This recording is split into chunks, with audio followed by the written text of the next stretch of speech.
It's Quavinot and Tone Nixon. What's happening, family? Happy Tuesday.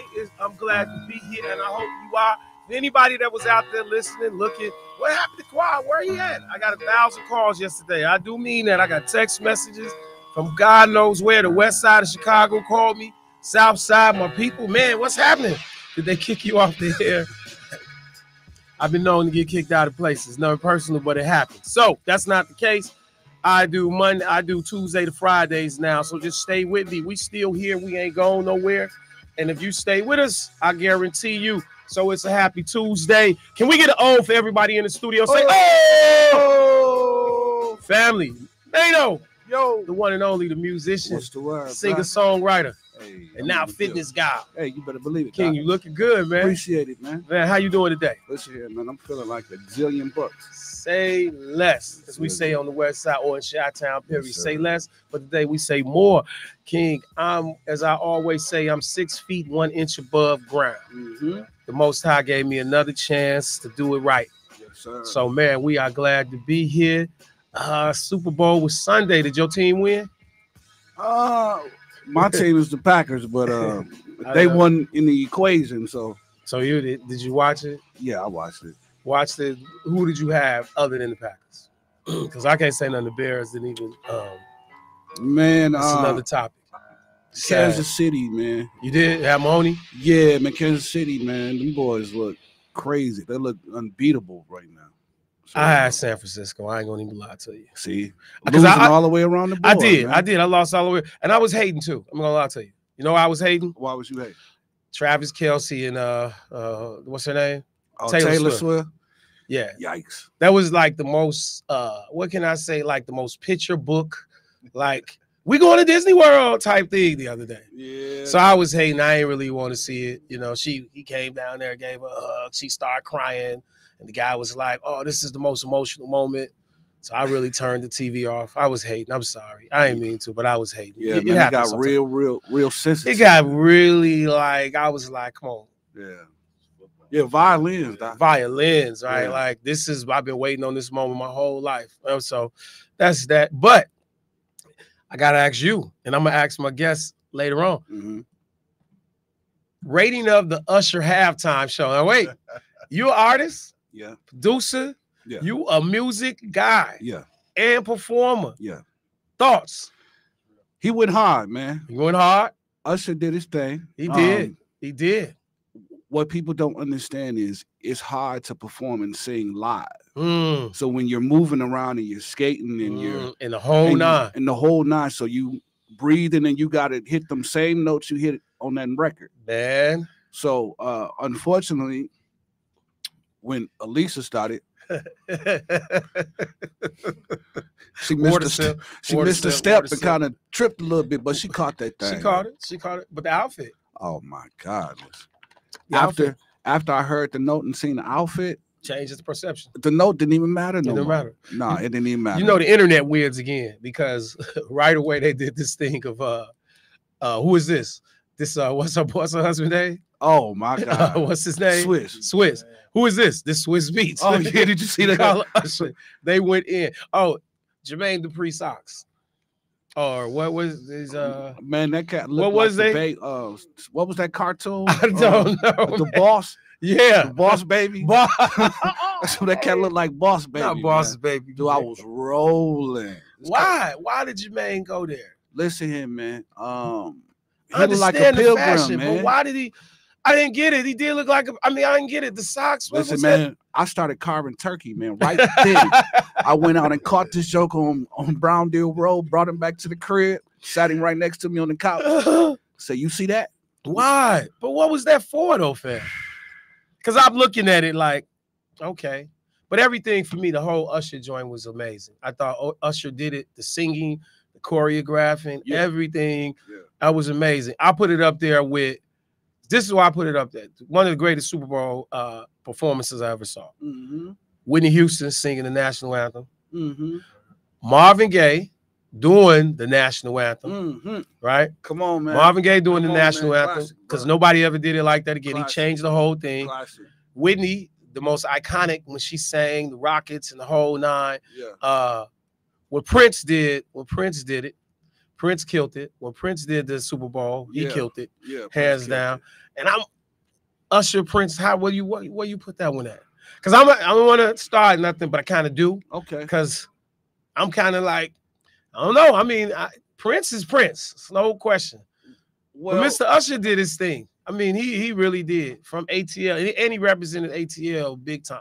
Well, for me, man, I mean, seeing Prince at the Super Bowl was unlike no other. Yeah, man. And then for those that haven't experienced it or saw it, maybe you can YouTube it and look at it for yourself. But for me, I have to say that Usher ranks, say about 4. About 4, because I still like the whole Janet Jackson Timberlake thing, man. Again, my eyes was happy. Again, he was all over. Oh, Doc, my eyes was ecstatic. The changing of the Super Bowl. Oh, you listen here, man. Yeah. I mean, even he brought, and it was dope. He brought Lil, because last year was iconic too, because they brought the hip hop back to it. The West Coast, Mary was on there, Snoop was on there. So it was love. And thank you, Marcel. Welcome back. They said good afternoon. I say good God afternoon because we here. So, fam, I got some special guests. Kari, shout out. Hey, young man. Hey, can we give him a hand? Hey, the king, you with the team now, am I right? Yes, he was interning. Now he's a part of the squad now, man. So give him a hand on that. And the young man was at the event, birthday honors this week, hosted by Tony Reese. And he was a photographer there. He was cut head to toe, tuxed out all the way through, laid out, did the thing, sliced and diced up. Man, you look good going through there. How'd you like it? Yes, we got more for you to come. So, family, I got some people in the building today. MATC is in the building. What's up, caller? Real quick, man, I got a caller. Let me hide the caller before we get going, where we going, and we get to talking, what we talking. Talk to me, caller. You on the porch with Kwa?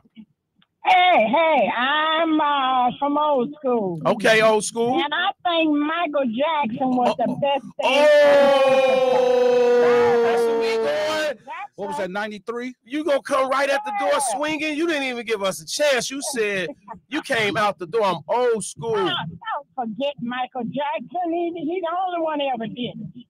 Okay, I'll give you. You think so? Usher, you said Usher, Mike. So what you rated? Usher, Michael Jackson, and Prince, or how? What? I rank Michael Jackson #1. Okay. Prince #2. Okay. Usher #3. All right. Okay. That's how I do it. All right. Say less. Okay, thank you. Thank you for chiming in. Stay with us. No doubt. Love. I forgot Michael. Yeah, 93. I did forget. You should have tapped me. But did you know in 1992 for the Super Bowl, CBS didn't show the halftime show? No. So Fox had aired a live special of In Living Color. Sure did. And he's the reason. And that's the reason. He's the reason. Black History Fact. Give it up for him right now. Keenan Ivory Wayans, no doubt. Sure did. What's that? Anisha Dancing. Okay, MATC, check in. That's right. Check in. That's right. MATC, check in. So, family, I'm going to introduce my guests in a minute. But we're going to officially open up the porch, man. Can we officially open up the porch? We can open it up, Doc. We can open it up. So, everybody was calling yesterday. Kwa, what happened, Kwa? We had a text message. I'm trying to explain. My mother called. Auntie called. West Side of Chicago called. You know my people from the West Side. They didn't say it like this, man. Joe, where you at? Charlie, we looking for you. We tuning in and tapping in. You ain't linked in. So I'm here, and I got the students in the building today. So we usually start off with some old school, but I'm gonna show y'all we kind of where you at just a little bit. So but you got to do it how we do it. I don't know if you ever been a part of this, but when we get down for real. High school check in too, because I was told one of y'all went to King. Somebody said King, so Riverside, wherever you at, all that check in, but definitely MATC check in. All right, JUCOs check in. So with that being said, this is how we started. Engine number 9 on the New York Transit line. If my train falls off the track, pick it up. Let's go, man. That's where it's at. Turn it up a little bit, man. That's where it's at. Oh, how you didn't do what you thought? Huh? I see. Johnny on the train. Started from the Give me a little volume on that, man. Marshall 86 checking in. What's up? All right, you can move a little bit. All right.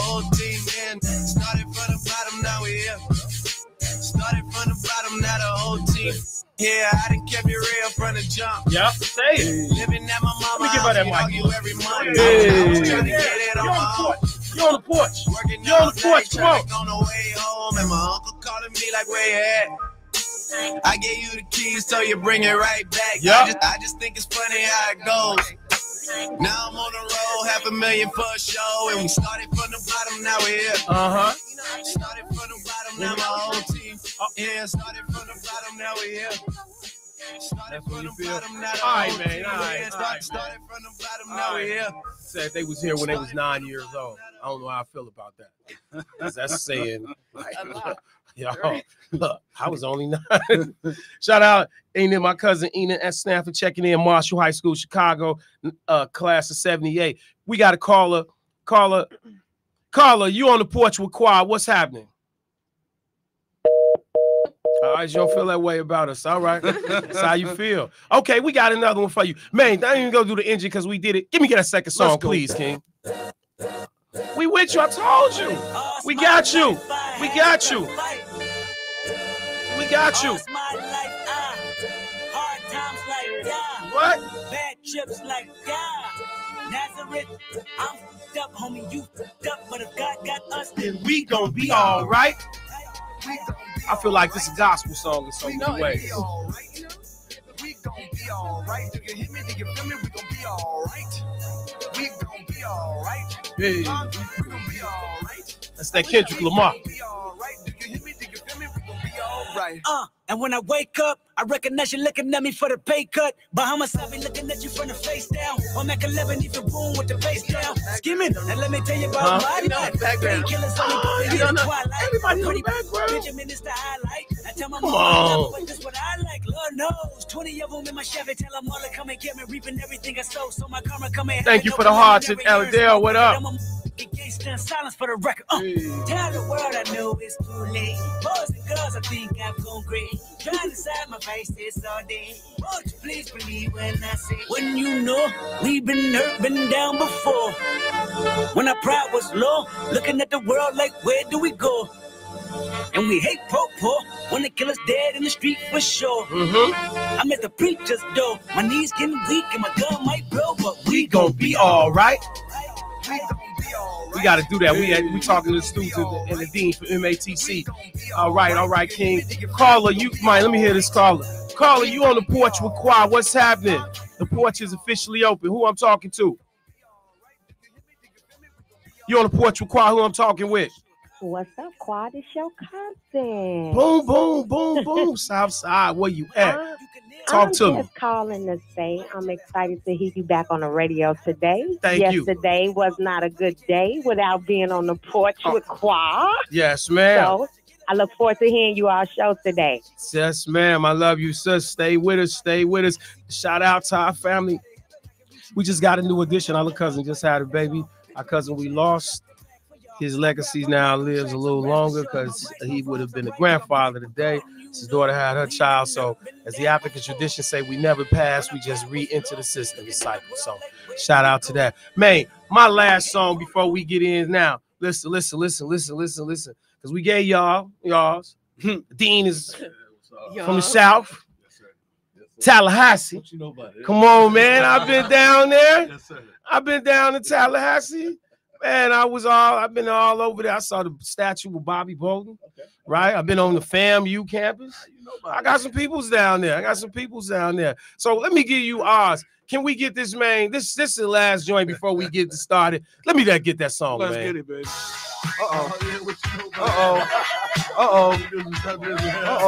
He back at school. Courtney over there, she back at FAMU. F-U. Turn them up a little bit. That's the late, the great, notorious B.I.G. with Mace. Who's hot? Who's not? Tell me who rock, who sell out in the stores. You tell me who flop, who cop the blue drop, who jewels got blocks, who mostly Gucci down to the two top. The same old pimp, Mace, you know ain't nothing changed but my limp. Can't stop till I see my name on the blimp. Guarantee me and shells full of level up. You don't believe in Harlem World? Double up. We don't play around, it's a bet, lay it down. Didn't know me 91, bet they know me now. I'm the young Harlem with the Goldie sound. Can't hold me deep, hold me down, cooler. School me to the game, now I know my duty. Stay humble, stay low, blow like Woody. True pimp, spin no dough on the booty. Yeah, there go Mace, there go your cutie.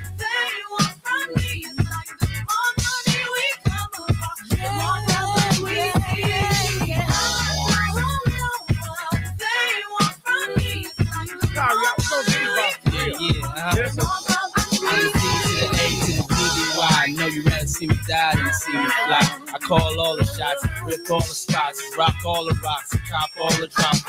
Yeah, what up? Welcome back to the porch. I miss y'all. 10 years from now, we'll still be on top. Yo, I thought I told you that we won't stop. Now, what you gonna do when it's cool? I got money much longer than yours, and the team much stronger than yours. We get ready to go to commercial. All right, I'll see you right back. Listen, we're going to go to commercial. I got the students and the dean from MATC stopped on the porch today, and they brought gifts, man. And they brought gifts. So we're going to come back. It's Black History Month. We leaving you with the one and only Fela, Fela, Fela. Water has no enemy. Turn them up. We be back.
Facts. Are you ready to treat yourself or someone special this Valentine's Day? Look no further than Renewed Aesthetic Spa, located at 5523 West North Avenue. Picture this, a luxurious body scrub, followed by a pampering facial, topped off with a relaxing massage, all while indulging in complimentary champagne or wine, delectable rolls,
What's up, man? Hey. So we just getting all type of facts in here, huh? Listen here, man. I mean, hidden facts too. Blew my mind, man. Nah, just didn't say nothing. Listen here, man. Man, this young lady is a legend in the city, man. She's one of the first persons I ran into when I first got back here to Milwaukee. And it's crazy how you just never know who's all connected to your mother she's an icon, man. Can we give it up for that, man? Wow. Let's give her a that is. We sitting here with royalty, man. We sitting here with royalty. I mean, though, you saw my reaction. I was like, what? Listen, man, listen. And she just threw it out there, too. Right, like it ain't nothing. You knew that. You've been here. I just had to see what the room was feeling like. Oh, no, dude. Man, quit playing, man. Listen, though, when you got somebody like that, when that's a legend, though, you let them know that you connected to that person. That's right. That's right.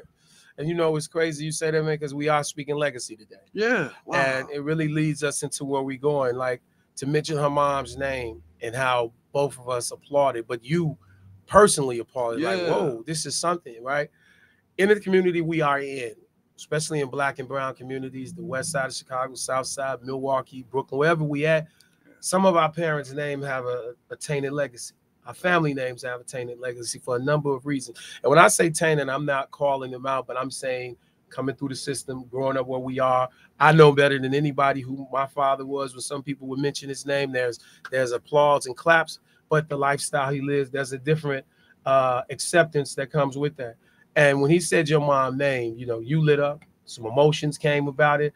That's a good thing. When someone is doing amazing things or they have done something that you can walk there and hold your chest out. Because a lot of us don't have people in our families in our name, as I said, it doesn't carry a certain weight, right? Somebody will say, Maya Angelou used to say, you know you something when you walk in the room and they say your name and people light up like, oh, yes, right? Because they'll say someone's name in the room and the energy in the room will drop. Yeah. Well, dear, when you said your mom's name, the energy in here went. So, man, I am proud to say today I'm sitting here with a good brother who is managing, and I'm gonna say this and take it the right way when I say it. You are managing an institution that nurtures young people from the city of Milwaukee. Absolutely. That nurtures them, seeks their talents, recruits, if I would say, and gives them an opportunity to build something when others say, if you're gonna stay at home, you're not gonna make it. But you are creating, and it's so important for us to have safe places. Yeah. And I said institution because this MATC is a part of the Milwaukee community. Absolutely. In Chicago, our junior colleges, we would call them, if you went to one of the Chicago HBCUs, it's a junior college. I graduated from Malcolm X College. Right. Then you had Kennedy King College, Olive Harvey, right? Harold Washington College. All of these, right, are going to are attended by predominantly Black and Latino students, right? Wilbur Wright College, Triton, all these schools. If you didn't go off to college for 4 years, you can get to these schools and you can meet people who will again nurture that talent in you. Absolutely. Right. So I'm sitting here. I'll start at the end and work my way to you, good brother Dean. Absolutely. I'm sitting here with two amazing students who are heavily involved in MATC. And then I'm gonna come down to the dean. So, good brother, would you introduce yourself? Say your name. Talking to the mic a little bit. All right. Yeah. So my name is Nathan Perez. Oh, my bad. There you go. All right. Yeah. So my name is Nathan Perez. I work in the recruitment department here at MATC. Okay. I'm also part of the Men of Color Initiative, and I'm also part of the Latinos Unidos organization as well. My man. And my good sister over here came ready, just dropped some dimes on us out of nowhere. So say your name, dear, to the people, and you can tell them the rest, and we'll bounce back and forth from there. I'm Gabrielle Armand Wickers. I am the VP of Black Student Union at MATC. I'm also a part of the Office of Student Life as a student ambassador. Okay. And I'm also a Northwestern Mutual financial rep as well. So, all right. You got the full gamut. What high school did you go to, good brother? Hamilton High? Yes, sir. What school did you go to? Rufus King Generals, of course. You had to throw the generals in there, right? Rufus King Generals. So Courtney just smiled over there. Rufus King. We right around the corner. Right around the corner. Gotta say it. All right, okay. Rufus King. All right. And down here, the man with the, as they say, gravitas, man of gravitas, the voice of gravitas, right? My good brother, man, we have had a pleasure to meet each other on numerous occasions. Absolutely. I watch what you do down there, and man, it's just dope to see you come here, man, and talk about it, man. Good brother, introduce yourself to the people. Absolutely. My name is Equan Burrows. I do serve as the Dean of the Student Experience at Come on, man. We ain't gonna let that slide. You the dean, I fam. respect it. A brother, black man, you the dean. Yes, sir. Right? Dean of the Student Experience at MATC. I supervise a number of areas, food service, childcare, bookstores, athletics, all 9 of our sports, including our national championship. Yes, I was going to say it that out loud. Our national championship men's basketball team. And if you ask me, we're on the way to it again on both sides of the coin. Athletics, student life, that's engagement and leadership, a veterans resource center, student resources, counseling, and psychological services all fall within my purview. And it's an honor to serve in that capacity. Man, King, listen, and shout out to Shelly Conley and D. Robinson. D. Robinson said, hey, Gabby. Yo. Hey, say, what's happening? Listen, I'm going to start here. Dean. Yes, sir. Hearing everything you just stated, man, yes, sir. You are really building a culture. Am I correct? Am I okay to use that term? Absolutely. You building the culture down at MATC, right? Yes, sir. What, in your experience of the educational field, tell us a little bit where you come from. I know you, Tallahassee, Florida. Tallahassee, Florida, man. Yeah. So, man, let's start at the beginning, though. You know, I'm one of the first natural-born Americans in my family by way of Nassau, Bahamas. Kid Island, Bahamas, in that regard. Yes, so Bahamian is my blood. Born in Brooklyn, New York. Raised for a short time in the Nassau, Bahamas with my family. And then shortly thereafter met my mother back in Tampa, Florida, where I did my K through 12. And then thereafter, I only wanted to go to one school. Okay. And that school was the Florida State University. Florida State. I mean, we had to put it out there. It is what it is. The Florida State University. Florida, in Tallahassee, Florida. And again, of course, I'm remiss to say that that my upbringing was also shaped by the one and only Florida Agricultural and Mechanical University as well, where I shared FAMU for those who don't put it together. FAMU. With them rattlers at FAMU. FAMU. HBCU. Absolutely. Check HBCU. in. You had to check in because I spent a lot of time across those tracks, if you would. Yes, sir. And then, of course, gotten a lot of my formative years outside of that frame in my professional life at Tallahassee Community College. And then where I found my niche, right, where I found where that need was in regard to students being able to be given an opportunity to do something different. The rigor, the vigor, the drive that those students had really showed me where I needed to lend my talents to in regard to the administrative function. So I stayed in community colleges since that time till today. Chicago there after that, where I spent some time on 63rd and Halsted. 63rd and Halsted. At Kennedy King College, KKC. KKC. Living in Hyde Park, Chicago, for close to 4 years before moving to Milwaukee, and now it's been 5.5 years now here in Milwaukee, doing the good work, man. Trying to continue to push the envelope for culture change. Listen, and also you stated that when you saw the students down there, that pushed your drive. Oh, absolutely. So would I be wrong to say you were going to go another way prior to that? Most definitely, man. I had a couple options on the table. I wanted to go into federal law enforcement.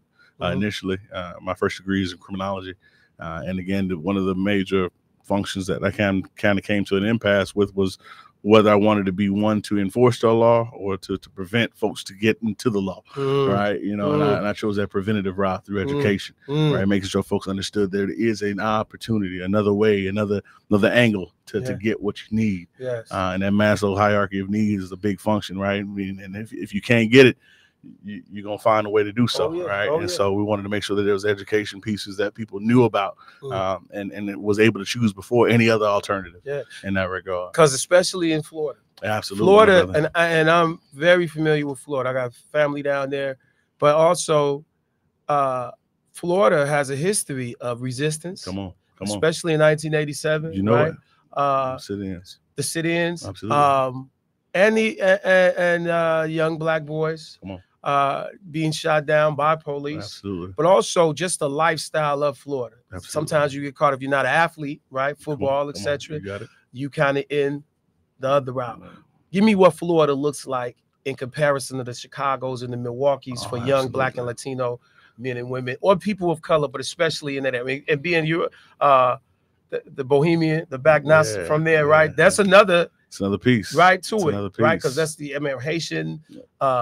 It's a Haitian, Cuban. It's a population Jamaican, down there. Bahamas. Jamaican. I mean, it's definitely a melting pot with Florida. We don't want to talk too much about it, but the logic is pure that Florida is a big melting pot where minorities come from all different flavors, if you will. Again, like you said, Jamaica, Haiti, from the Bahamas in particular, and again, that comes with a different upbringing as well. When it comes to that family upbringing, and how we're chastised by those who love us. At the end of the day, in Florida, for minority populations, it's not much different, man. It's just a different flavor. Like I said, there's still the social, economic, and political oppression that we see on a daily basis. There's still that voter disenfranchisement. Especially in Florida, because that governor, I'm just saying, and not to people, but down there, voter suppression is real. Come on. Right, it's very real about what they're trying to take away and what they're trying to give. So you in this population, you watching these things go up. Your upbringing, your culture upbringing. That's so you saying that drove you, because we talked on the side. You said music and sports, because I was reading your bio. There are a number of things that you were tied into sports and music with. Man. Yeah, absolutely, man. There was an option. I think my mother, again, I have to say her name, Teresa Burrows, every time I can. My brother, Ngozi Burrows, that from a single parent household, kept me outside of the streets, right? Kept me in everything and anything that I could touch. Staying it, so being involved in stuff kept you from. Oh, absolutely. And then the research now, hey, I got to bring in some research. Please, no, we need numbers around. But the research does show that if you're more engaged in something, whatever it may be, especially when you get to the college, that you are bound to do at least 2 times better than any other student you're walking next to. And so if we know that, why aren't we continuing to encourage? And I know these 2 students next to me have taken advantage of that. Moreover, that's been my life drive, to make sure folks understand that there's something outside of their everyday, of what they see in their 4 walls of their homes. There are opportunities for you. If you're listening on the radio right now, there are opportunities for you right now that is now just time for you to take advantage of, right? MATC is an open access institution. And that's one thing I love about open access institutions. Open access meaning? Open access. You come in today, we get you registered tomorrow. And we'll get you guys tied into the rest of your lives, whatever that may be. We have over 100 plus programs that you can choose from to get directly to work at times, and or to continue your education with the furthering your degrees. But at the end of the day, the reality is pure that my upbringing was definitely one of I was blessed. I had a mother that was focused. I had a mother that was driven and made sure that I understood who I was, where I was, and where I was going. And that's so, am I right? The importance of knowing who you were. We got the students here. I want to just let them chime in. Absolutely. But look what you said. You stated that it's a guarantee almost that when you're involved in something. I go to prisons and speak, right? And there's a direct correlation with the failing of 3rd grade to the prison pipeline, right? And they also show that young men, especially young men, that had no dealing in sports, organized anything, are more likely to end up because they don't know the brotherhood of sports, they don't know the rules, the discipline, et cetera, et cetera, et cetera. In our communities now, when we were growing up, baseball was a big thing in the Black and Latino communities. It was guaranteed. At that time, the Black stores, the Little League Baseball was sponsored by the stores. When the stores left, that ended Little League Baseball. And there's a direct correlation with young Black boys and Latino boys not playing baseball like they were, because baseball is a game you learn with fathers, picking up and throwing. With the absence of fathers changes, right? So, good brother, you nodded your head. I want to applaud you, King, and I'm gonna come back to you for this, for creating somebody. Let me see. Jessica says proud to be MATC. She put the charge up. Yeah, say her name. Jessica Salazano. Jessica Salazano said proud member, right? That's love. You are creating. I've seen it firsthand. I've talked to the young students you're working with, and I've watched. I went down and I seen the culture change in MATC. There's a pride there. It's hard. So I have 2 students in there. You're home going to school, right? I'll start with you, good brother. You nodded your head a couple of times on the conversations. You're here. You're home. What are you involved in at MATC right now? Yeah. So currently, again, like I work in the recruitment department here at MATC. It's one of the busiest departments. I'm really grateful and honored that I get to work in there. Within the department, we are always out in the communities. There's a lot of recruiters that are always out at high schools, middle schools, and different events as well. And I get the privilege to go out to those communities and, you know, also be on those panels and speak to people that look like me. Is that important? Oh, 100%. Representation 100% matters. And I say that because there was a time where I was working with high schoolers, and there's one Mexican American student said, Mexican guys or Mexicans don't go to college. That's and I what was he like, said. that's what he said. And I said, well, where'd you get that from? And that's because that's what he's heard. And that's basically, that's all he knows. So that's a problem within itself, because that's not true. That's right. Mexicans do go to college. The Black community goes to college. Everybody can go to college. It's just that's what you are used to, and that's what you're known. Basically, that's all you knew.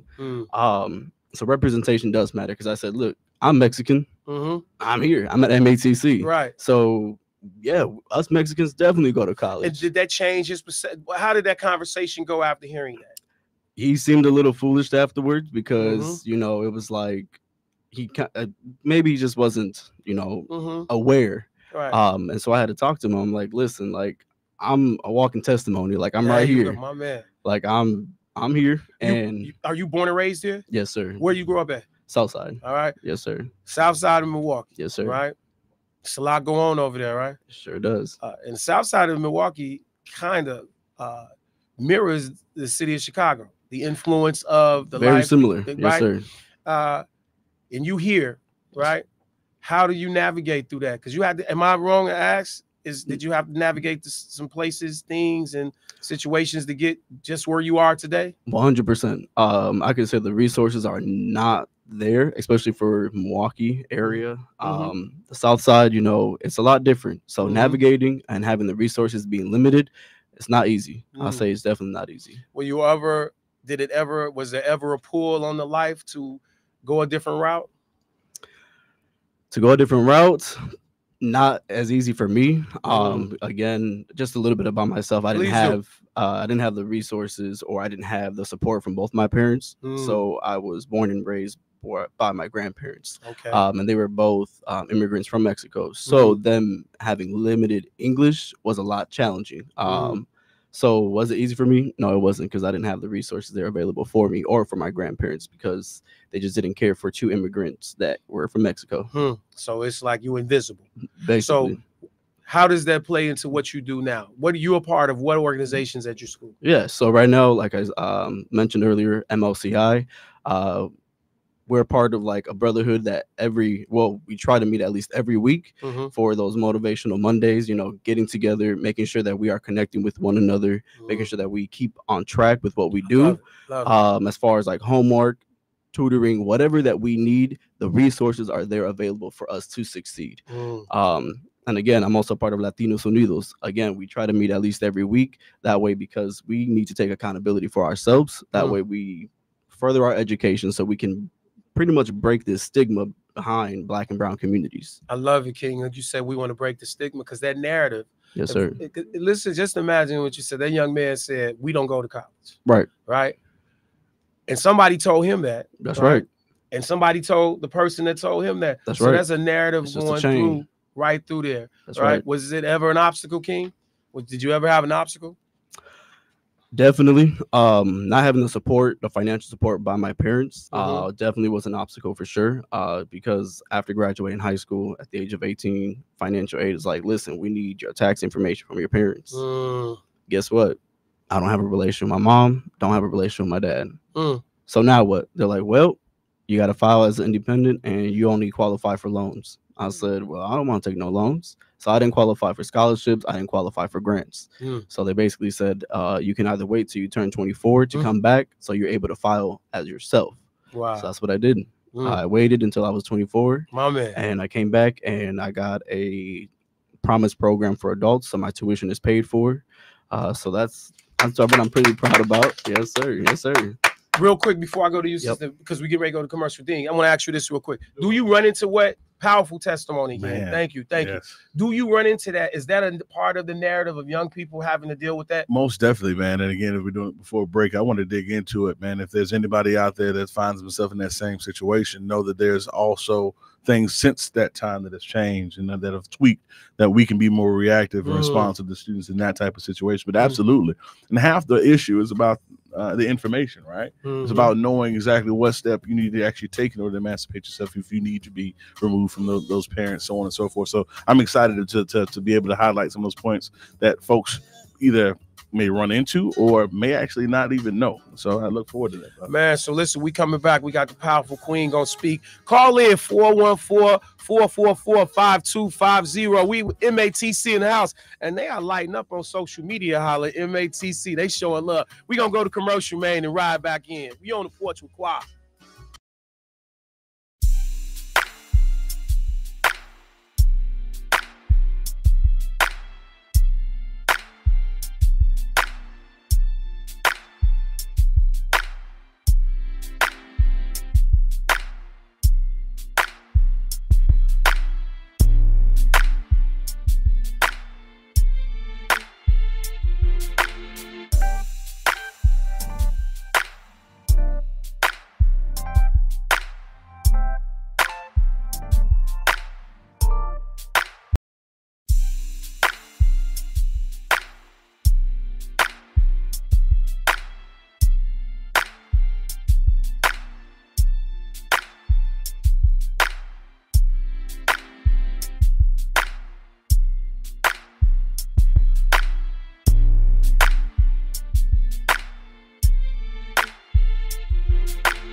1 2 1 2. Let that ride a little bit.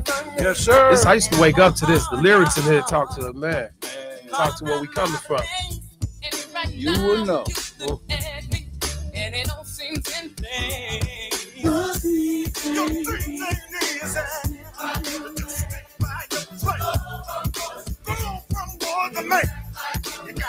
Rest in peace. Yes, sir.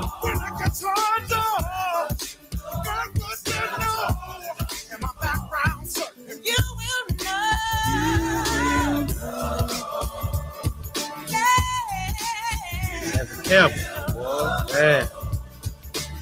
Now, back to On the Porch with Kwa on 860 AM and 106.5 FM, WNOV. Family, what's up? We back on the porch. The food is cooking. We can't wait to get outside again. It's cold now. It was warm. It's supposed to snow today. Oh, man. And then, you know, we get it in and get it over with when the time comes, because if it don't, it's going to be snowing in April. It was snow in April. All right. So, man, I had us come back to that song because it said that when I was a young boy, my life was full of pleasure and pain. Yeah. And he said, then I grew up, man. And it's the obstacles we just have to go through to get to this point or that point, right? Yeah. So we got some female energy in here. Strong. Yes, sir. Pull your mic over a little bit, sister. Strong, yes. The presence is strong. And you come from stock. Am I right, Jermaine? Mm-hmm. You come from stock, right? Come from that good stuff. Represent mom, but also representing you, Queen. So we talked a little bit out there, right? Wait, we got to call her real quick, man. We got to call her. Caller, you on the porch with Kwa? Yes, good afternoon. I was listening, and you mentioned some information about enrollment in MATC. Would you repeat that for me, please? Yes, ma'am. Go ahead. No, we definitely can. How you doing? First things first, our campuses are all open for this information as well, just in case you need to replay any of it. But again, absolutely, students can apply now. Interested persons can apply now. There's over 150 plus programs that students can choose from in regard to MATC enrollment. They apply, send transcripts, and we'll be in communication with our admissions team to get you guys through that process, then to registration. We also have scholarships, and I know we're going to talk a little bit about those in more detail here shortly. But again, we have our Chakota Scholarship for technical programs. We also have an MATC Promise Scholarship for high school students right out of high schools to get them into the college and with no gap. We also have folks that may have taken a break, a restart program, we say, for adults, a promise program for adults as well, and restart for those who come and then need to actually make up some credits and didn't finish. And so there are a number of programs that fit many profiles within the city. And again, do know that we're here to help you. We have full teams of individuals to help do so. And again, there's others that just have never been to college ever before. And again, what I would encourage them to do is just to go ahead and fill out that FAFSA form, that federal financial aid form, and get our application in. And of course, you'll in the application ask you what school you want to go to. You make sure you put in our code, and there's a little search box there for our code, and then see what we say. I guarantee you that there's probably if you fall below a threshold, there's money that the federal government can support you with. And that's the big thing. Not many people know that there's monies out there for people that may be suffering in silence. So again, we want to be clear within the Department of Student Experience, my departments, that we're doing big community outreaches. And this is one of those big pieces. Thank you, Courtney Kelly, for getting us to this space, because we need to make our voices heard, that there are opportunities at MATC for any and everybody that desires to continue their education and or skill up. If they've already found themselves into a particular profession, there's still elements that we can support in order to continue to your growth or their growth in their particular field. So we're here for you. And we have the information. And a couple questions. Go ahead. And we wait, I was going to say, sister, and also we have information. We don't leave information that I'll post so you can connect. I'll make sure we get a website, but go ahead. No, I was just going to ask if the student were interested, should they just walk into one of the campuses? Who should they touch base with? Absolutely. We're trying. We've been creating these one-stop shops, these welcome centers. So at every one of our campuses, you should be able to get to a front desk area at our downtown campus, West Allis, Mequon, Oak Creek, and/or our Walker's Point location. You can walk in, and there should be some central desk that will point you directly to our admissions areas. Okay, we'll do. Thank you so much, Dan. Listen, we'll put the website information so you'll be able to connect with us. All right. Thank you very much. No, thank you. Please do share and let us know. Yeah, I'm trying to share this information with students, but I think I missed some of it because my office phone kept ringing. But I will direct them to go to the admissions, go into the front lobby, go to the admissions desk, and tell them you heard the information from WNOV. Where's your school at? What school is? No, I'm not in school. Oh, okay. I'm calling for information. I'm going to disseminate the information to some young folks who don't know how to access stuff. Okay, good. So thank you, sister. Thank you, Carla. So, Queena, we got you. All right. We was out there building, right? You was like, hey, did you get it off your Air Force Ones? Yeah, I got it off my Air Force Ones. Right? I don't know what that was. Don't worry about it. I didn't want to look either because I was like, it was green. It was bad. It was bad. But you come from great stock. Yes, traveled the world. Yes. Not just the city. Went to King, but traveled the world, right? I did by myself. Really? I was by myself. How old were you? 17. 17. Okay, so look, introduce yourself. Tell them a little bit about yourself and what you do down in MA. Well, I'm Gabrielle Naomi Armand Wickers. I am the VP of BSU. Come on, the VP. Black Student Union. Yeah. Vice President, Female Energy. All right, yes. All right. And I also am a Chakota Scholar. I have to also add that into there because Nathan added he was a Restart and Promise student. So I'm a proud Chakota Scholar as well. And I am also ambassador of the Office of Student Life. So I have my hands in basically every event that goes on around campus. If they need a student, I'm more than likely the person that they're going to be calling to help get that last minute stuff together. So, and world travel. Yes. Studied abroad. Studied abroad in Colmenar Viejo, Madrid. Wow. That was by yourself. Yes. 17 years old. 17 years old. I flew from New York. Okay. An 8-hour flight. Iberia to Sevilla, and then I stayed with a group of 20 students, and I was the only Black girl, only Black person, period, on the trip. So in Spain is a little, am I right? Spain is a little different. No, it really, because Spain was one of the last places to let slavery, you know, officially go. Right. So Spain could be different. You're 17 years old. You over there. This is after high school or doing? No, this is during high school. So you went and you were studying. My good friend Muhib Dyer, his daughter, is on her way to Spain. Really? Yes, she's on her way to Spain. We need to connect. I know. I'm talking to you now. So yeah, she's going to be studying abroad. You know, she had to learn the language and everything. Yeah, right? I didn't know nothing. Right, and so you're over there, right? This is right before I got to actually add this as well. Please, no. This was in transition into my senior year of high school, but before I went to Spain, I was actually at Princeton University for about 2 months studying on their campus, getting some like college prep. Princeton. Yeah, Princeton University through this company called Leadership Enterprise for Diverse America. Okay. And they got a group of 100 juniors in high school from across the country and the U.S. territories. And I applied, and I got in. Well, we're gonna give it. You're not just gonna ride past that. You know, I applied, and I got to know. I applied, and I got in. Man, you walked on the campus of Princeton. I did, and I stayed there. And I ended up getting my ACT score from a 24 to a 33. Wow, that's awesome. Man, perfect score is a 36. You was a yeah. No, we giving O's for that. Oh! But y'all say the Black girl magic is like, you just. But I have to say, I came from around here, and that's what the beauty about it is. You around know? Here being. I grew up on Palmer and Keith. That was the first place. Okay. And then over here on 25th and Capitol, where I went to school from K4 to 8th grade at a Believers in Christ Christian Academy. Okay. And then also I went all the way up to 107th and Mill Road, but I had to come back in on 39th and Capitol. Okay. For the longest. And I really was an inner city child for my entire life under my mom. She was a single mama and a musician. And Kashina Armand, yes, the there you go. The Kashina Armand, yes. That woman is amazing, and what makes let me say this. It's okay because listen, I'm listening to your voice, right? I mean this when I say this, sister, to everybody in the room. A lot of us cannot, but a lot of us can't brag on our parents. A lot of us don't have a backstory of somebody getting through. Look, listen, you grew up in the areas where they say you're not supposed to make it, right? And you ended up at Princeton, both of you. The areas you come from are areas traditionally where they write you off. You went to you did a Princeton. You basically did a fellow, right? Yeah. At Princeton, right? Yeah. From this area, you on their campus, right? Only woman of color, only person, right?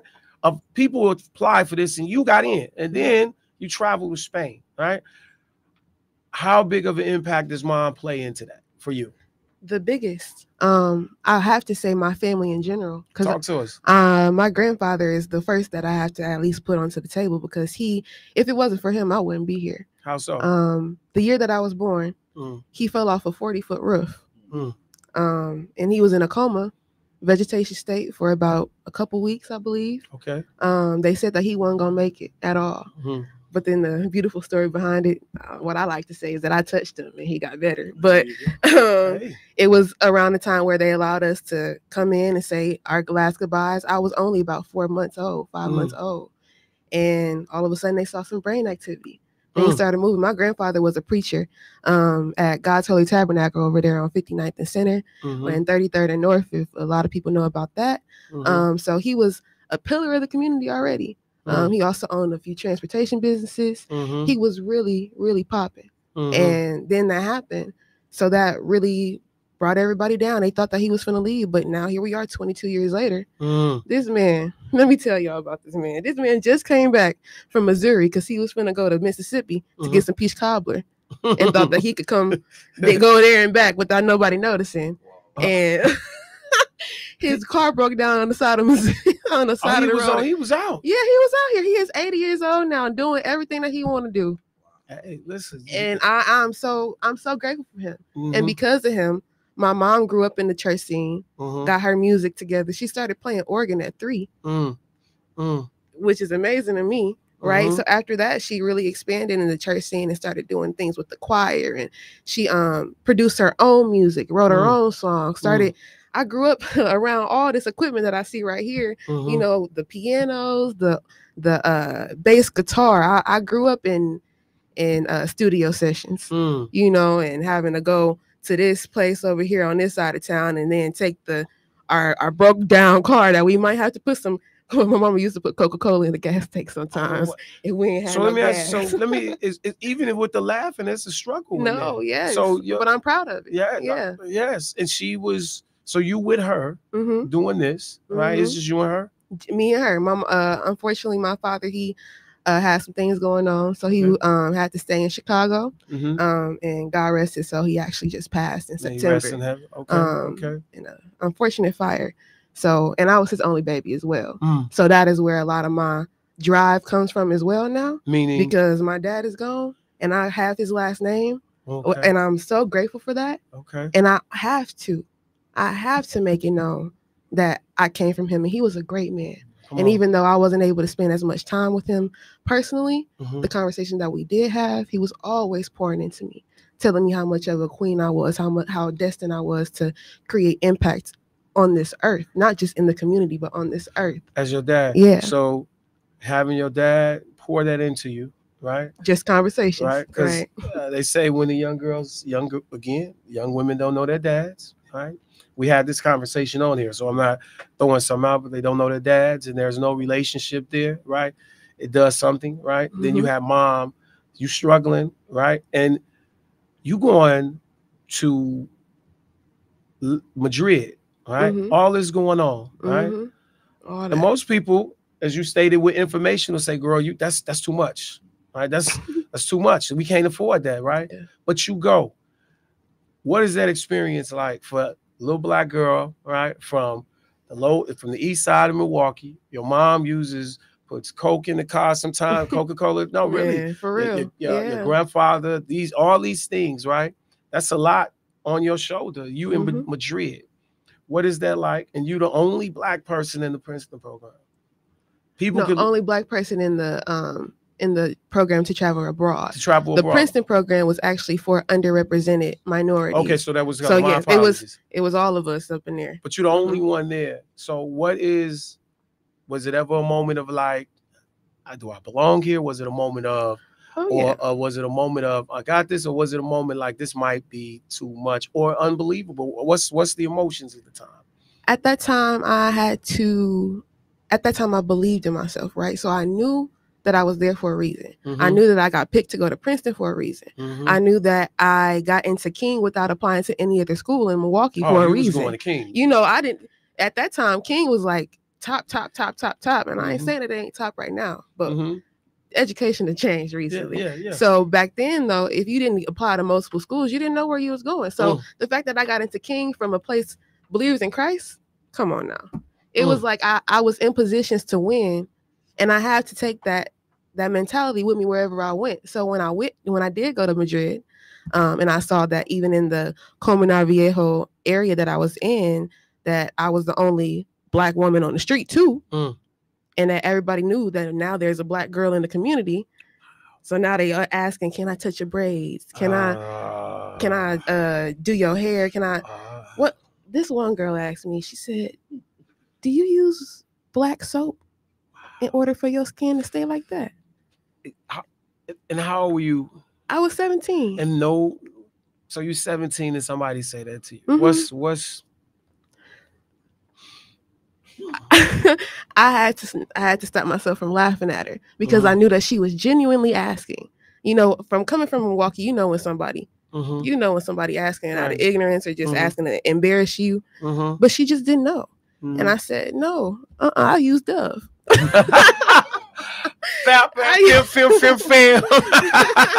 Like, and she was like, oh, I'm sorry, I didn't. I'm like, no, it's okay. It's totally fine. And what was also crazy that she knew more English than I knew Spanish. So it was almost as if she was trying to, you know, be nice to me by using that. And I'm like, please speak in your language so I can understand you and actually learn from you too. I'll teach you everything about me, but in your way of understanding. The whole thing. So you over there, do you have situations like that? Now, where did you go to college from there? I have to also before you got because you got to school before MA, right? Yeah. Okay. So I graduated from King 2019. And while I was in Spain, I had to do all my college applications. So that was also hard as well. So you got the whole gamut running. You're doing it all. Okay. And I ended up getting full ride scholarships to every school that I applied to, thank God. Which? Columbia University, Georgetown. Columbia, which one? New York. I went to the one in Chicago, but that's okay. Ain't nothing wrong with that. That's right. Washington University in St. Louis, Occidental College in LA, Emory University. Emory, ATL. Yeah, down there. Yes. And Oxford because I wanted to go to England. Yeah. You got accepted at Oxford? Oh yeah. Man, come on, man. Stop playing. And then where I ended up going at the time, University of Richmond. In Virginia. Different. Your face says I'm watching. So anybody is both of you guys, your face said a whole and that's your area, so you know. Richmond, Virginia. Yeah. Right? Nat Turner, the insurrection. All right. Virginia were the first Africans landed, according to. So the first 1690, the first Africans landed in Virginia. You at Virginia University. We love Virginia. No. Which one? University of Richmond. Oh, Richmond. So you that is there. a predominantly white institution. That's like one of the. What's the percentage? Spiders. What's the percentage? I don't know the percentage of 260 some Black kids. That's all I knew. And it was about 3,500 undergrads. And that's like almost antebellum South, right? Because this is so tell me about it. Because I want you to tell us that we're gonna go but I wanted to transition to MATC. Tell me about it. That's experience. PWI. That's a predominantly. And it's in Richmond. For those that don't understand, Richmond, you got to remember, if you go and watch and read anything about the history of our people, right, of people being oppressed, Richmond is, they say, where they would give the slaves the torture of tortures, right? Because that was the antebellum South. And that's tobacco land and everything you could possibly, North Carolina. I'm quite sure there's still slave quarters all over, and not right off by the campus. Am I right? I'm telling you, underneath.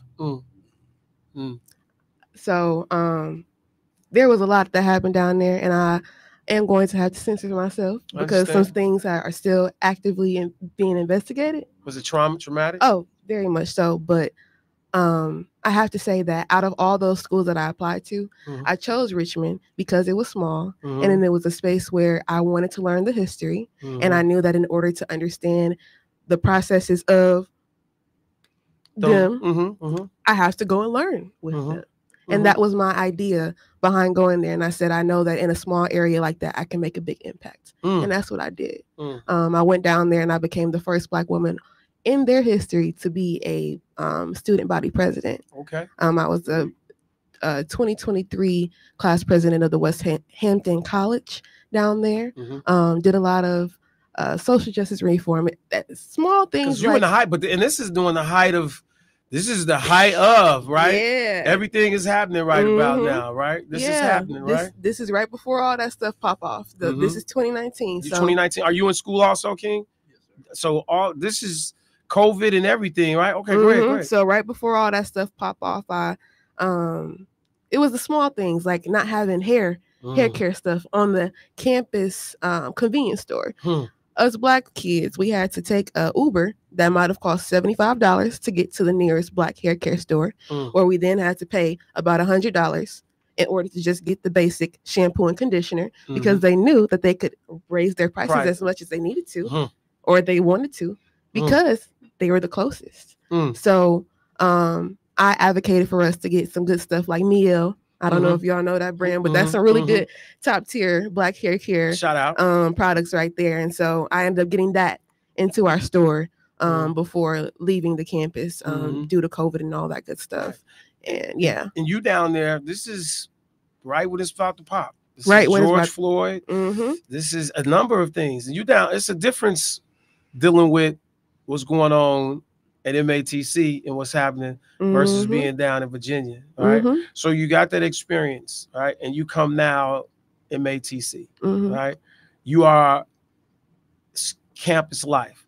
Why is it important for young people coming down there to understand about the whole campus life? Because they're in the city of Milwaukee. A lot of kids, when they get ready to go to MATC, you get jokes. You ain't going to college. That's a high school, right? Maintaining at the crib. I've heard those jibs. No, I've heard those jibs. You're not really ain't nothing down there, but I've been down there. Now, the both of you can chime in on this. I'll start with you. Student life and the orgs you are. What is it? How do you go about exciting and engaging people, young people, period, down there, but especially young people? Well, for me, I have a different type of passion because my mom actually got her associates in accounting from there as well. And so she's also a professor there right now as well. So it's like home. And I've grown to appreciate it, especially after leaving Milwaukee and then coming back and realizing like, wow, this is cheap for some really good education. Like I went all the way out there to learn all this stuff, was getting A's and everything, and being around nobody that looked like me, versus now coming to MATC where I have people that look like me in every class, and I could choose to be online or in person. And then when I do come to campus, I see people that actually want to encourage me to keep going and not just stop at MA. And luckily in my position right now, I'm transferring over to UWM. And MATC and UWM have created some agreements in order for students to matriculate over there and actually have a easy process instead of having to, go through all those loops. To go through the loops. And the programs you're in, your programs you're in, because again, engagement on the engagement, and you're recruiting, am I correct? In some ways, you're recruiting also. Yes, sir. Yes, sir. So how is important the engagement of connecting with them, with young people at MATC, just like the young man you connected with? Yeah, for sure. I say it's definitely important, especially like I said, representation absolutely matters. So connecting with them in a way as a sense of, not even just relating to them, but just being able to set that bar or that standard, basically. So again, like going out to the communities and going out to these high schools and having these events. We also have like pop-up events as well, where we go to these, random areas, random restaurants, just so that the community knows that we are here and we want, everybody to know that we have all these resources, all of these programs available to pretty much whoever wants to come to MATC. I'm listening to you talking. I'm looking at you too, good brother. You passionate about this. You care about this. Am I right? Yes, sir. Yes, sir. Is it because of where you both come from and what you went through? Or is it like, man, we just need to increase enrollment. And I'm asking that sincerely because we are it's a junior college, right? And I know you ran into this. A young man told me something about there are students who were in MA in October, and by the time the semester ended, they were at the lockup right across the street, right? They didn't give it a chance. Misinformation, all of those things. How do you guys deal with that on the campus? Like keeping, and also you could chime in this, keeping the students engaged and like showing this young people, like it's a lot of young people listening, teachers, people plugged in, like, and they say, well, I ain't going to college. I don't know nothing about that. And family members, I'm quite sure you've heard this. College ain't for everybody, which I think is some of the craziest things I've ever heard. Just because if you've never walked, you don't know what it's like until you walk on the campus. Now, if you give me 2 years and you say, you know what, look, I tried it. But just to automatically go into a room, if I heard say this to black boys, college ain't for everybody. Right. And sometimes I think young men of color, wow, that's all I need to hear. Yeah, but college ain't for me, so I'm not even going. But to talk to the important, what drives you and how do you keep them engaged? Yeah, so I would say I'm 100% passionate for what I do and what I'm trying to do. You're doing it. You're not trying, you're doing it. And I appreciate that because the reason being is because there's a huge stigma. I mean, and it's like black and brown communities, you know, of younger generations don't go to college, and that is what I want to break.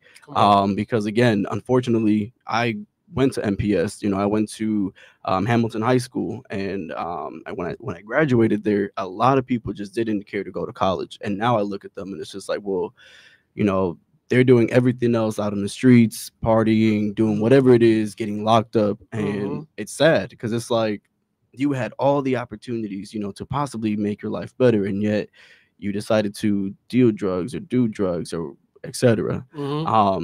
And when I look at it now, it's like I'm 24 right now, and I look back in my life, and it's like, man, like there are so many other opportunities, you know, that I could have, you know, benefited from, and yet I chose not to. So now that I'm 24, I feel like I have a second chance at my education. The reason being is because back in high school, I didn't take advantage of the resources that was there available to me because I was in a mindset of that group of kids where I was skipping, not going to class, not going to school. I just didn't care. Right. But now that I'm here at MATC, it's like we have so many programs and so many organizations that benefited me and continue to do so, that it's like I want to reach that audience, to those students where it's like, listen, we have this here available to y'all. But unfortunately, I've came across students where they're in that mindset where they're like, I go to class, I go home. I go to class, I go to work.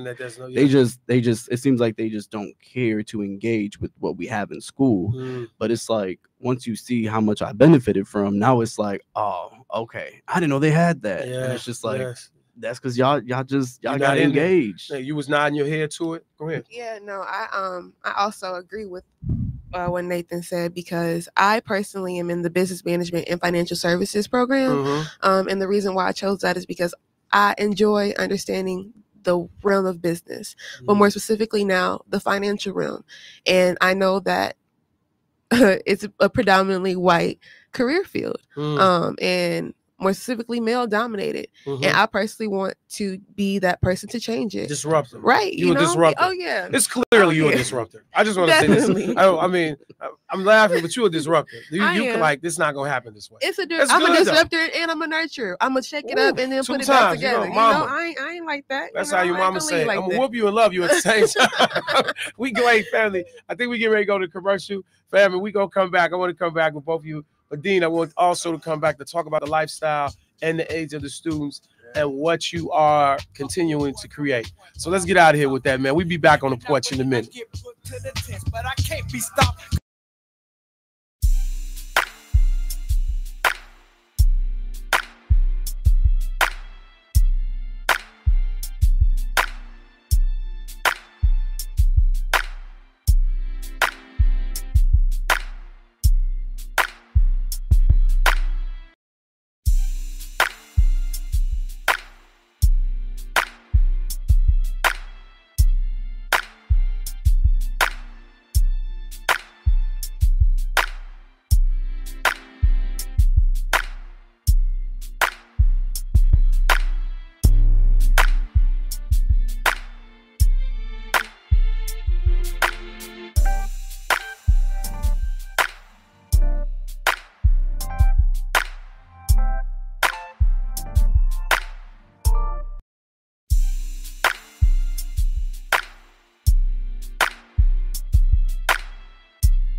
WNOV. When no one is clapping for you, that is exactly why you have to become your own biggest fan. You really do have to believe in yourself when no one else does. If you don't, I'm sorry, but you won't achieve anything. To have someone believe in us, to have one person see a spark in us, it helps us see the spark in ourselves. I think it takes only one person, whether it's a friend or a coach or a parent, a boss sometimes, who takes a liking to us. And almost all of us can remember one person in our lives where it's a coach or a teacher who took us under their wing and saw something that we didn't see. Real self-worth comes from doing hard things. We keep talking about self-love. We keep talking about loving yourself, believing in yourself. That happens naturally when you go through something difficult. I had to stop loving me. I'm not gonna love myself any less. I believe in me. If you stop believing in me, I'm not gonna believe in myself any less. If you believe that I'm irrelevant, that no one is checking for me, and that I don't mean anything to the world, because you think or believe that about me, it doesn't mean that I'm going to believe it about myself. You have got to believe in yourself in your lowest moments. You've got to be able to look up, look in the mirror and love what you see. You've got to be able to give yourself hope. You must be your own greatest cheerleader. You've got to be able to hug yourself and say, I love you. The most difficult thing I've ever done was to believe that I can do it. When you don't know what's impacting you, and it's something that's holding you down and you're not aware of it, you live in a dominant culture that is designed to destroy your sense of self and your belief in yourself. And you have to learn ways in which you can begin to connect with this power that you have within yourself to handle where you are. The key is to be constantly in a perpetual process of discovering the truth of who you are and fighting constantly to look for ways in which you can escape the inner conversation. Believe in yourself and know that nobody stops you from doing what you got to do. You got to have faith. If you can't find faith in the world, find faith in God, find faith in yourself. It's got to happen. I woke up one day and stopped making excuses. I woke up one day and stopped playing the blame game. I woke up one day and looked at the man in the mirror and was like, yo, bro, what are you doing? Wake up. It's showtime. Let's go. You've got to bet on you. You believe in everybody else, you clap for everybody else, you support everybody else, you making cakes and making cookies for everybody else. But when are you going to look in the mirror and believe in the darn person you see? It's about time for you to believe in you. Nobody believes in you. You've lost again and again and again. The lights are cut off, but you're still looking at your dream, reviewing it every day and say to yourself, it's not over until I win. Yes, family. I hope y'all got some inspiration for that. That's what I play in the morning when I wake up. You got to believe, and I'm listening to you guys' story down here, and you bet on yourself. You bet on yourself. The greatest card game we're going to play is when you play the hands you've been dealt, all right? And you bet on yourself. Dean, when it comes to MATC. Yeah. What is the vision you have? And what's the labor of love, brother? Because I'm watching you, and I've had the chance to go down there. I want to start us with the event you guys held, you and Pastor Lanier, on January 4th, right? January 6th. January 6th. January 6th, purpose. on purpose, right? They stormed the Capitol. The so-called Patriots stormed the Capitol, right? The Black Panthers in the 60s marched on the capital of Sacramento, capital of California, Sacramento, armed. Not one person hurt, not one conflict. They walked in, right? This one, there was people who lost their lives, people were hurt, but we gathered. Sure. At MATC, you open the doors, right? This is with the programs MOTC. MATC, MOCI, MOCI, and Black Men Organizing, right? All came together. Yep. Tell us a little bit about that day. Oh man, it's been a long time coming. We as everybody know, Walter Lanier was a valued member of our team before leaving the college to go off to lead the African American Leadership Alliance of Milwaukee, where he's doing an amazing job. Work. I mean, amazing Yes, work. sir. And luckily, all the work and all the plans that we had planned to do before his departure a year and a half ago, we're still doing them all the more now. In regard to the event you speak of, on January 6th, we got together over 150 men that are in the community, and organizing, young boys, and young boys in particular.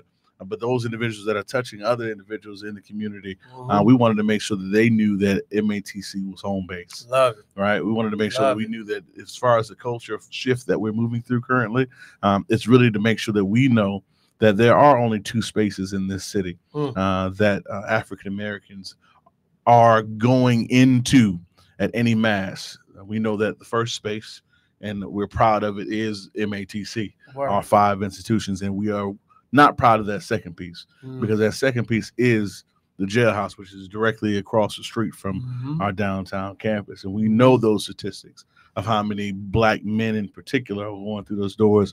And it is up to us. It's up to me as a leader of this institution, of this minority institution. And not a lot of people know that MATC is the state's only minority institution. I say that because I want us all to kind of get used to me saying that. I'm gonna say that from every hill that I sit in front of, or any microphone I sit in front of. But at the end of the day, we got to act like it as well. All right. And as an institution, that has been my goal. My goal has to make sure that individuals that look like me, talk like me, know that there's a space for them at MATC. And if there isn't, it's up for us to create, and that's where our students to the left of me, particularly, have that experience and that peer-to-peer support. Right, it's a key piece as well. And again, I'm so glad that we have these 2 students in particular to give their stories, because that shows a number of things here today. It shows that there are a number of ways to get to education. Right, our average age of our college. And I know many of you on the line may be thinking college to be, I ain't trying to go up there with them kids, so on and so forth. But the reality is the myth, right? Now these kids up here, this 13th grade. I've heard all these things as well. And the truth is, it's time to throw those in the trash. Come on, right? And today, let's start with them and leave them in the trash, because the reality is, our average age of student is 29. Going back and getting it. That's average. Now that means this person's a lot older, and then this person's younger. But at the end of the day, average 29. So again, if you are one of those 29-year-olds that are sitting there that have never been to college, especially those folks that have never been to college, some people haven't gotten done with high school yet. And guess what? That's not a problem, because there is a space at MATC for you guys right now. Right now, there are programs right now waiting for you guys to get into them, and would almost pay you to do it. Now, I'm gonna say it like that, but again, everybody's situation is different. Right. But with our Chakota scholarship, again, that's what we're publicizing it as a full ride scholarship, assuming you could get your housing paid for, you can get your books paid for, you can get these things paid for outside of your financial aid. Then that comes first, right? They use your financial aid first, and then all those other pieces come down the line. But the reality is, there's financial aid, federal government assistance waiting for you guys right now. It's a federal agency, but right? I'm saying it's there. Yeah, it's there. It's right around the corner. Like some people. So real quick, why you got housing too? Man, 189 beds. But we opened 3 years ago, 189 beds, and we're 99% full. West Town Green. And again, we turn it over every August 15th, every mid-August, and that's been a blessing as well, and a resource for students to be able to gain housing, fixed and adequate in that regard. And so many different things going on at the college. But again, I just want to dispel those myths. To your point, right? Of you can't afford it. I dare you to try. Right, a lot of folks say that before even walking into the building. And again, if you know anybody, just go with them. A lot of people, you do have to build up the courage to go to college sometimes, because no one taught us how to do that. Let's say, especially in minority communities, no one had a class that just said college. And listen, you were nodding your head to that. Greg, you were nodding your head to that. Like, just first off, want to commend you. Bless for even creating those. I saw both of you while he was talking, the leadership that you're showing. You were not covered. Would you about to say something? Here, come on, get on my.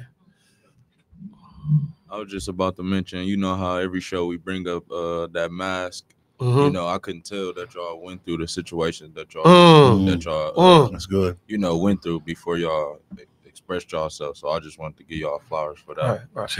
And one of these people helped you get in school, am I right? Yeah. Who was it? this beautiful young lady right See what I mean? See what I mean? Why I care so much, man? Why all the three of you? I want to throw this on you. No, really, because you know, we in a time where I got mine, you get yours, right? You come from where you come from, you know. You like, hey, look, y'all don't want to go, whatever, right? You're on the south side of Milwaukee, y'all don't want to get on this, man, whatever. You where you at, right? I got family members, cousins, y'all doing this. The neighborhood you live in, everybody ain't doing it. You're like, why I gotta go? And then also, you're in education. You can go place to place when you get your, you know, when you get your credentials, you are automatically saying, I can go to 49 other states, 6 other continents, and several places that haven't been discovered. But you all chose to be there. Why? I mean, I gotta start off by saying, because who else gonna do it right now? You know, and I'm 22, so I know I'm next up. And my mom and y'all can't be doing this the rest of y'all lives. And so in order to get to that place, I have to be in a space with the rest of us who don't want to do it, right? And encourage them to say, hey, if we want to get somewhere far, we got to do it together. We can't do it alone. And especially because I grew up in this city, I've seen so many people that have been blessed with so many different skills and opportunities take them somewhere else. Texas and Arizona, the brain drain. You know, the brain all drain. that, right? Yeah. And it's like, well, I want to sacrifice myself. I asked God a long time ago, please, God, use me. Use me as your vessel and show me the things that I need to do in order to impact those that are around me, and not just those that are just around me, but use me through the social media too. Yes. Allow my light to shine and allow the people who hear me to know that it's you and not just me. And that's why at MATC, because like you said, it's right across the street from the jail. And I've always said this as well. I'm like, how are we going to show someone that has been in an institution with gray walls and with the same sex next to them for a long amount of time that is different if we not even able to say hi when they walk through the door or just give them a smile, just the engagement, or just let them know that I see you and it's okay. You don't have to have everything together right now, but let's walk you through these steps. I'm not going to be able to do it with you this entire time, but I know who can. I got resources for you. You got resources, right? And before you answer, you know, you said, we see you, right? I did a class at a certain school, the Black and Latino boys I worked with, sit in the circle. And the young man said, we invisible in here. Nobody sees us. They only see my locks. They pay attention to my accent. They see us when we get in trouble. I'm just listening. I'm facilitating. He said, we are invisible in there. Why care so much, little brother? Why do you care so much about what you're doing right now? Well, for starters, why I care is because I really didn't want to be in the same predicament that my parents were. Again, other people were blessed to have both parents in their life, and I didn't grow up with neither one of them. So unfortunately, you know, growing up, my dad has been an alcoholic, and he's always been in and out of trouble, in and out. And I've always told myself, I really don't want to be like you. And so I have to set that standard up for myself where it's like, you know what? I unfortunately had to put myself in that mindset where it's like, you know what? I'm going to be better than what you were because I need to set that example for my legacy that I'm going to leave behind. Because I just really don't want to, I just don't want this to keep going on as like a keychain and just, or like a chain, just, you know, just a cycle. So why I care so much is because this is my future. This is my life and I'm in control of it. And if I want something better for me, no one else is going to do it for me but me. So I had to lead by example, and I have to, I want to leave a legacy. That's just me. But I did want to mention how Dean Burrows was saying, you know, the average age is 29, which is true. Even in my class right now, there's a 52-year-old woman who just passed her GED class. Come on, so give it up for her. I'm like, I mean, what? She's 52, just got her GED. It's never too late. Never, bro. My uncle, who is my dad's brother, he's 34. He just started his GED classes this semester. Come on. So it's like I'm leading that At MA? example. Yes, sir. At MATC. Are you involved? Did you? I did. Yes. You got him? I helped him in. Man, yes, I did. come on, yes, man. I Come did. on, man. Yes. Come on, and man. his classes is all paid for. Come on. All of it. Everything. How did look, brother? How did that feel, man? And I don't mean disrespect when I call you Yes, little sir. brother. No, you good. You good. How did that feel, man? Like I can't wait till I go home and help my guys. I get a little emotional now when I'm able to assist. When I go back to Chicago and I can do something for somebody. How did that feel, man? Like you coming, all that you've been through. No, both parents not there. Dad battling with it. I won't say alcoholic, but battling with that, right? And you kind of might have been on an island by yourself. Yeah, absolutely. Right? Absolutely. But you get through it. Of course. And you go and get your uncle. Yes, sir. Did you? What was that like? Yeah. So I've been living with my uncle, and I told him, the end goal, I want to be a doctor. That's what I want to be. That's what I want to be. I mean, I'm going to become a doctor. I'm going to become a doctor. That's right. So I just want to further my education because again, I come from immigrant grandparents. They don't have much of an education themselves. So it's like they had to put everything off to the side to really care for the family. And so it's like, you know what? It'd be a slap in the face to my grandparents if I just stop where I'm at right now. I just can't do that. I'm like, they literally broke laws to get to where we at now for their children and grandchildren to have a better life. So for me to just stop where I'm at, no, can't be done. So, I live with my uncle and I told him, I'm going back to school. And that was back in 2023 in the summer. And this is my technically third semester now.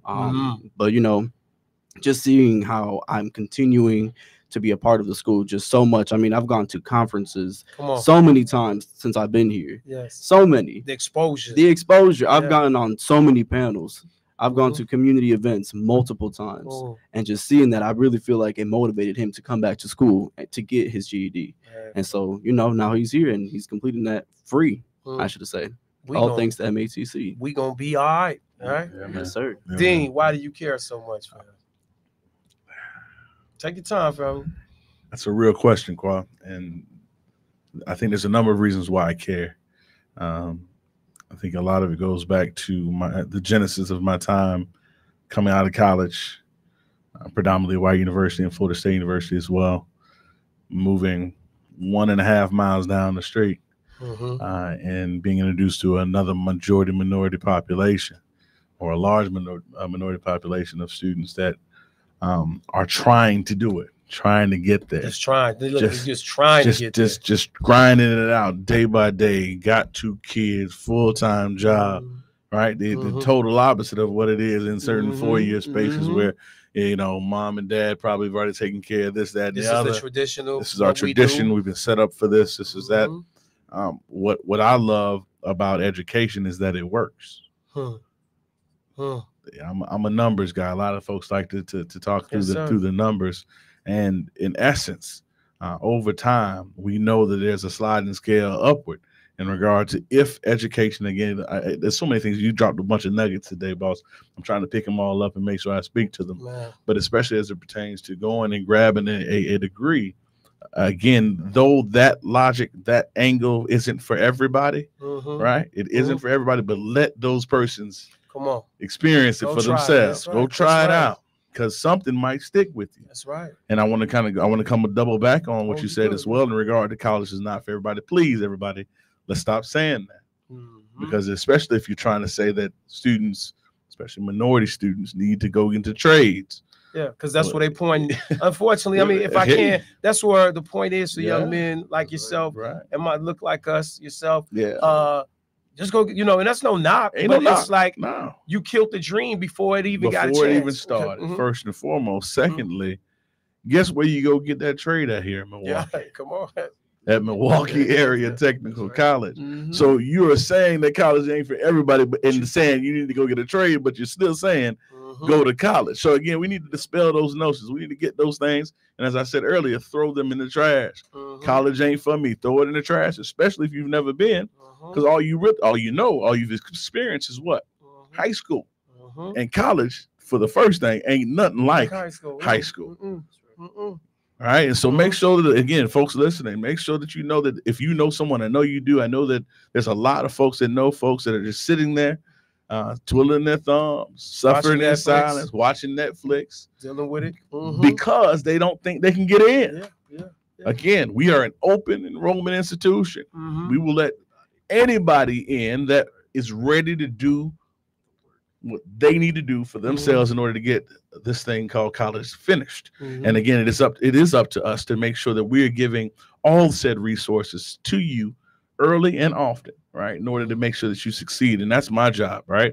Assuring that my spaces are available to these students, making sure that they are aware of these things. If you're hungry, it's impossible. Let's get there. We have pantries on campus. We started with 500 pounds of food being sent out on a weekly basis. We're now at 5,000 at all 5 of our locations, giving food to our student populations. So you guys have transcended past just education. Oh man, our resource center. I was sitting with my resource center staff before I got here, and they said I had to say their names in order. So again, Wendy, Haley, Wesley, Michelle, what's going on? We're glad that you guys are tuning in. The reality is, those persons that I just mentioned, our college social worker, Wendell Romo, our student resource center coordinator, Ms. Haley Weber, our veterans coordinator now, Dr. Wesley Walker, soon to be doctor as well, our student resource center assistant, Ms. Cheryl Smith,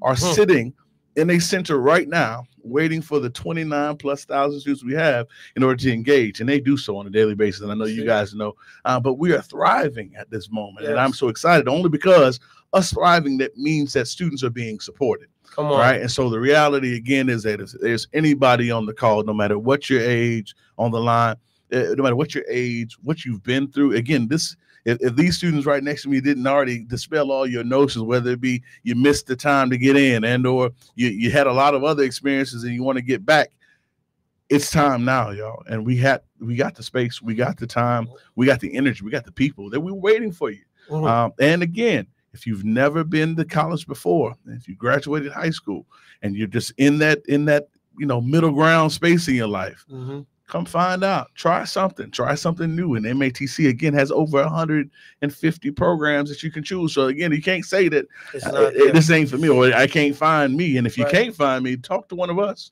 We'll figure out a way to tie that into a community, how we tie it and keep things moving. Listen, I love it. The stories, my good brother Carr, he said he didn't know y'all's story, right? Just to hear it, right? I don't, as they say, what's the saying? I don't look like what I've been through, right? Amazing. Before we go to commercial, I got to do this. We always do this on here. I'm gonna go through each one. I'm gonna say something to each one of you. Got to finish the sentence when the mic come your way. I started. The truth is. Oh man, I like that. That's good. That's good. Yeah, don't think on it. The truth is. The truth is. I guess the truth is you can do it. That's what I'm gonna say.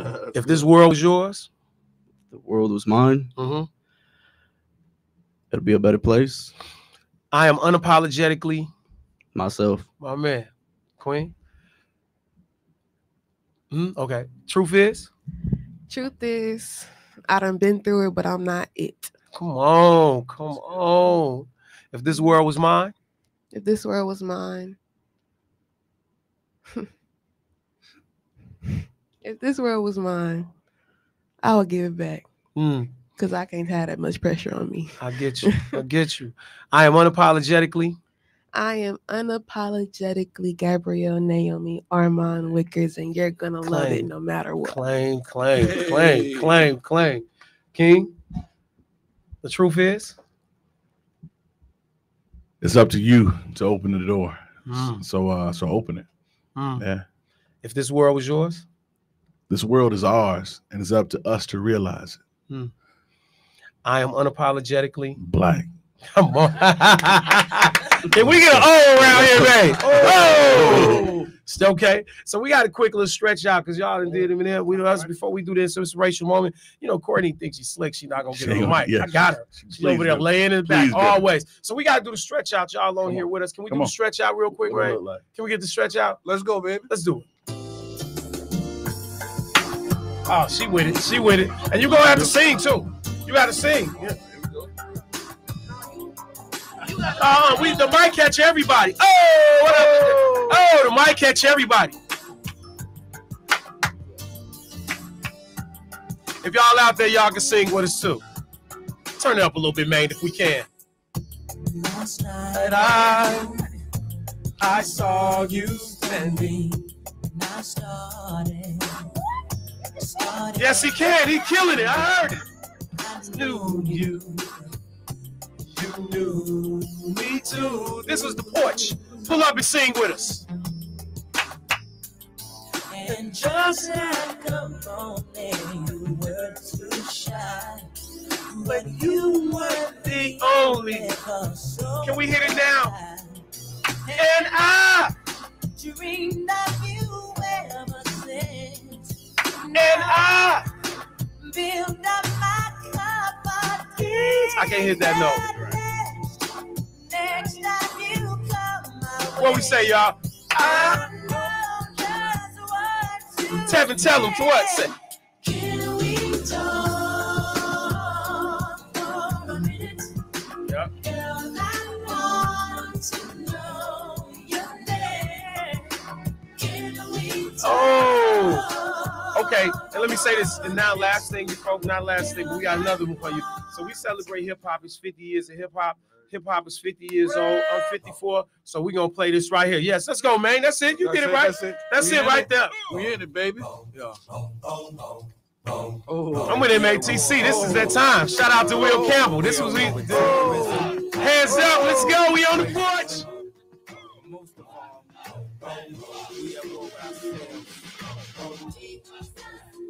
God show me the way because the devil's trying to break me down.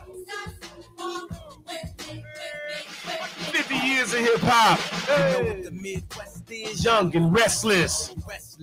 Might snatch your necklace. The next days might jack your Lexus. Somebody tell these who Kanye West is. I walk through the valley of the shadow. Man, listen, man. Family, we thank y'all so much for coming. We gonna get ready to get out of here. Let's go with the inspirational moment. Let me say a few words, man, before we started. Shout out to Courtney Kelly. She down there hiding as always, right? I want to thank you guys for showing up. Listen, please, if you're having another event, I will be down there just because. All you gotta do is say, Kwa, I'm coming. I'm that's my word. There's no. Can I say something real quick to that, Kwa? Go ahead, King. Go ahead. Absolutely. So from January 6th, again, we got 150 men in the community and MATC students in the space galvanizing our influence to make sure we have a stamp on this community. We're doing another civic engagement symposium next month, so be on the lookout for that. And then we'll be engaging with that same group with our Men of Color program for the college 2 more times throughout the year and before November in particular. So y'all look out for everything we're doing in MATC. Get registered, y'all. Get to one of our locations, apply, and we'd love to see you and serve you while you're there. Open house is in April. I also have to add that we're having our 3rd financial literacy seminar through the BSU next Friday, February 23rd at 5 o'clock at our downtown campus. It's open to the public, so please, if you know anybody that's looking to get their financial planning together and understanding more about retirement and investments, please come out. All right. So family, as we get ready, we give you an inspirational moment. Let's get it going, man. So family, listen. There's no obstacles in life. There are opportunities. What you think is a thing that came to break you is the thing that make you. So I want to leave you with Kwa list. In case someone needs to hear this, your past is behind you, so start to move forward with your life. Take responsibility for your place in life. You may not know the reason for falling, but you are the reason for getting back up. Number 3, apply the wisdom that you have learned from the mistakes of the past. 4, learn to accept praise from others. You have earned it. 5, get out of your own way. Everyone recognizes the value in you, but you. The word is called value, not vow them. Your story matters, and all you have been through has made you. Manage your time because a second cannot be regained, so make the most of it. Roll up your sleeves and get ready to put in that work. And lastly, apologize to them, apologize to you, forgive yourself, rebuild yourself. Have a vision for what you want, affirm that vision, create the plan, and leave the rest open so God can do his part. Thank y'all for being on the porch with us. Take us home, man. Get together. Nobody knows the next time.